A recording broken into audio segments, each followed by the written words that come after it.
Hello kuya, good morning. Kuya, ini-nominate ko po si Jazz.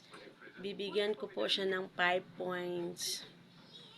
Kasi ayaw ko sa kanya. Hello po kuya. Bibigyan ko po ng pamasahe si Jazz para makauwi na. Para wala nang backstabber. Hello po kuya. I-nominate ko po si Jazz. Gusto ko na po siyang umuwi sa kanila. Hello po kuya. Gusto ko pong i-nominate si Jazz. Kasi attention seeker po siya. Hello po kuya. Gusto ko pong tulungan si Jazz na makauwi. Kasi pinapauwi na siya. Hello po kuya. Gusto ko po bigyan si Jazz ng 1,000 points. Kasi plastic po siya.